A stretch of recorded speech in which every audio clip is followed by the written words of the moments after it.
It's fresh, so.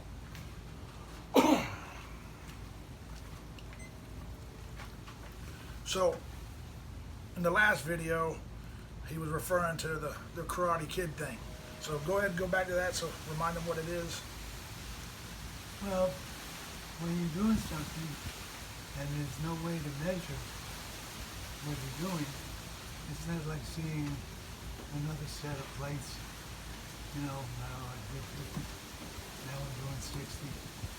And the kind of exercise that we did,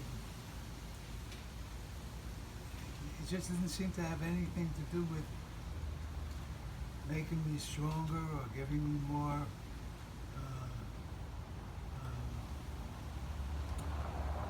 energy. But then when we started to apply it to the regular gym equipment, or I started to compare myself to other people who were not quite as old as I was, and magically I was doing the same thing they were doing, if not more. But back into, you said how you, the Karate Kid, the actual, why you say call me Mr. Miyagi in the original story. Well, because we weren't doing anything that was measurable in the exercise. So where that gets into, if you read back in the thing, was he wrote it out on paper, and he always tells people he's the Karate Kid, or he liked the same story. He calls me Mr. Miyagi, and nobody never knows why. Well, what it is, in that particular example, and pretty much every example of anybody I've got, but his example was, there was a machine in the gym that we were doing lat pull downs on, and he was doing, like, 6 or 7 plates. And he said, he looked at it and he said, you think I'll ever be able to do that whole stack? He said, back when I worked out 20 years ago, I could never quite get the whole stack. So I said, yeah, we'll get there. It may take us a while, because I didn't really think, that was on day one. I didn't think we were going to get there as quick as we did. But I said, yeah, we'll get there in about 2.5 months. So I took it upon, that was my new goal for him. And where the Karate Kid Miyagi thing comes in is, we never did that machine again. He would always ask me, why are we not doing the machine I want to do the stack on? I said, wax on, wax off. That's where it kind of comes from. Is I didn't say that because we didn't think about it that way back then, but why aren't we doing that machine? That's the machine I want to do. Because we're doing it this way for a different reason. And we didn't do that machine at all for the rest of the month.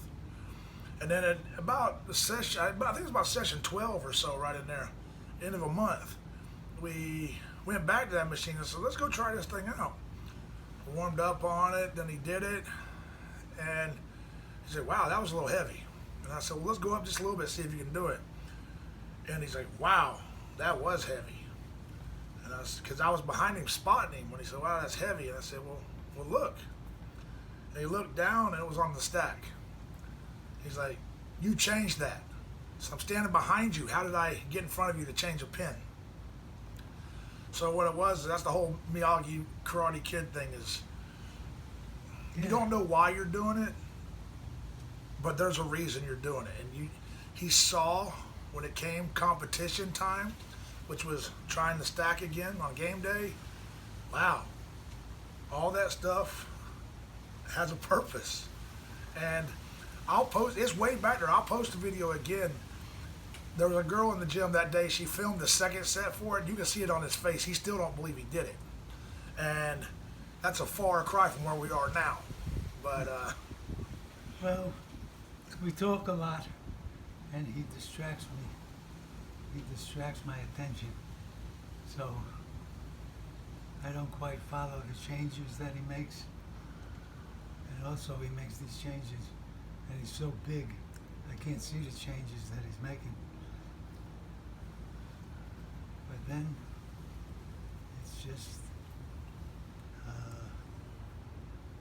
there's a story directly related to my Parkinson's that happened fairly recently.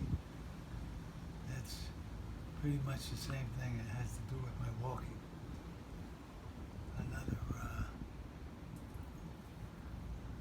Another suggestion that I didn't follow for a long time.